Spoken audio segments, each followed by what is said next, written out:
All right, guys, this is a YouTube update video.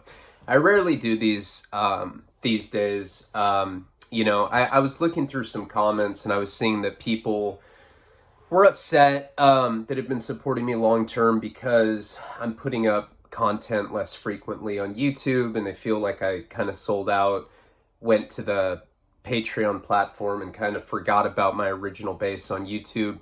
That's partially true. I never forgot about my YouTube support, and I'm definitely eternally grateful for all the opportunities that you guys have provided.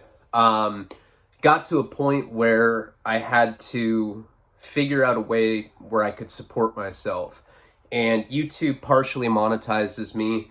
I make some money off the ads that are played on the YouTube videos, but definitely not enough to support a family of three. I've been blessed where Patreon was able to provide that for me. I guess in the beginning, one of the services with Patreon, besides being, exclusive storylines and other footage from my documentary, just raw footage from it, early cuts of it, photographs, all that kind of stuff that I put on Patreon, also put exclusive storylines on there. But one of the perks from it was early access for YouTube. And I just want to say that recently, for whatever reason, I've just been going through debilitating depression. Like, to the point where I haven't been able to get out of bed certain days. I don't know why. I mean, I've been through a lot of crazy shit in my life, and as entertaining as it might be for people that watch the stories, fact of the matter is I have had to live this stuff, and there are repercussions emotionally, mentally, psychologically, long-term. There's residual effects from going to prison, from 20 years of IV drug addiction. And I realized that there's a therapeutic value to it. I know that people that have been through similar situations find comfort in some of the stories that I tell and the way that I articulate the things that I've been through. I realize there's people that watch my channel that have never been to prison, that have never been through addiction, but maybe they have a loved one that has. And I do realize that they do mean something to some of you out there. And I don't want you to think that because I'm on Patreon that, I've just turned my back on YouTube entirely. Reading some of the comments, it kind of made me, feel guilty about it, because I definitely have been aiming towards more consistency on that platform. I try to give them videos every day. Even lately, though, I've really been having a hard time with depression. I guess I've always had depression issues. My mom is manic depressive, and I've been diagnosed all sorts of shit. I don't really know what the proper diagnosis is. I've heard from people that I have ADD to a level where it creates chemical imbalances that mimic bipolar disorder, and that's why I have the intense lows and the mania. But usually I have episodes that last, a day or so. Last 10 days, it's just been, it's been a struggle just to get out of bed. I'm not on any opiates. I'm free of all hard drugs. I did break my hand a couple months ago, and I stopped working out. And I think that for somebody like me, it's imperative workout be part of my daily regimen. That definitely helps my neurology function correctly, helps refurbish some of that damage that, that I've waged on my neurology throughout the years from doing various drugs.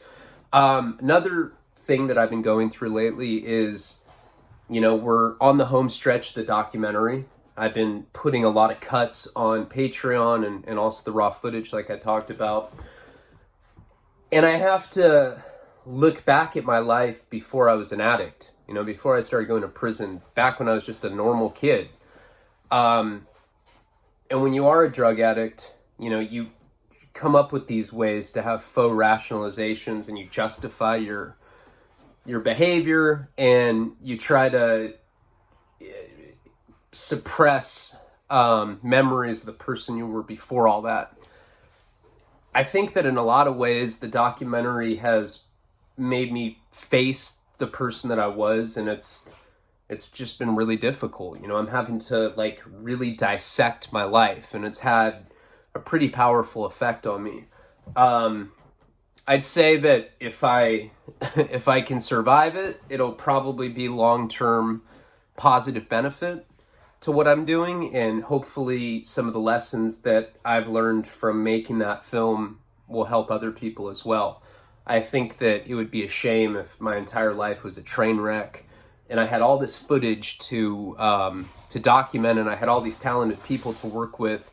I think it would be a shame if I didn't assemble it when I have the ability to, and hopefully dissuade other people from making the same mistakes that I've made, namely my son. You know, I mean, all in all, that film's a love letter to my child, basically explaining to him all the mistakes I've made throughout my lifetime. But I want you to know that that I am, you know, conscientious of the fact that people from YouTube feel neglected, or, you know, that I walked away. That's, like I said, partially true. Doesn't mean that I can't get back to a more consistent schedule. And I think that what helps my life, and I think what helps anybody that's in recovery's life, is learning how to find a balance and structure. You know, in prison, it's very structured. And a lot of times when I was doing my terms, you know, despite all the shit that I was going through, when I was working out and when I was writing every day, I was eating healthy, watching what I ate. A lot of times I think I was at my best in those situations. So I think it's finding the structure, getting the routine, and just being able to manage the mental health problems that I have, because I do have them. I mean, it's not like the stuff that I've been through hasn't affected me, and I think I had some inherent, you know, chemical imbalances before that. All the things that I've been through is just, you know, added fuel to that fire. But I'm definitely working hard to get back to a place where I'm more consistent, more centered, and I definitely want YouTube to be part of that. You know, I want to go back to consistency for everybody. You know, YouTube and Patreon. There's no reason that I can't have the consistency that I once had. You know, a lot of it was just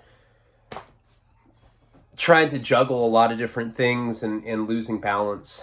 So I do apologize for that, and I want you guys to know that I am appreciative of all the support that you've given me. For the raffles that we've had, the last two that Sinister and I have had, I think it got confusing because people were emailing me, people were emailing him. We sent a bunch of stuff out. We created a new email address for the guy that works for me, Joe. He's going to be the president of the Paul Project. He's going to be the president of my nonprofit charity. And for the moment, he's helping me, and he has been helping me send stuff out. So we've created a new email address. I'll leave it in the pinned comments below. It is sinisterraffle@gmail.com. So sinisterraffle@gmail.com. Sinisterraffle@gmail. And we can provide tracking information for you. I know he's already provided a number of people with tracking. We have not sent international stuff from either raffle, but we plan on doing that tomorrow. We wanted to do it in one send out. But for the domestic stuff, if you live in the United States, I think we've sent all of them out. So email that email if you haven't gotten a tracking number already. That way, everything that we do in the raffles is consolidated into one place. And I do appreciate you guys supporting me, supporting Sinister. I really have ambitions to help save other people's lives with what I'm trying to do with the Paul Project. That's a real thing. You know, it's not something that was just an idea. It's something that I've worked very hard in making a reality, and I appreciate anybody that's helped me get there. I also appreciate anybody that supported me along the way with YouTube, Patreon, however it's been. I just appreciate all of you that watch. Thank you guys. Palabra.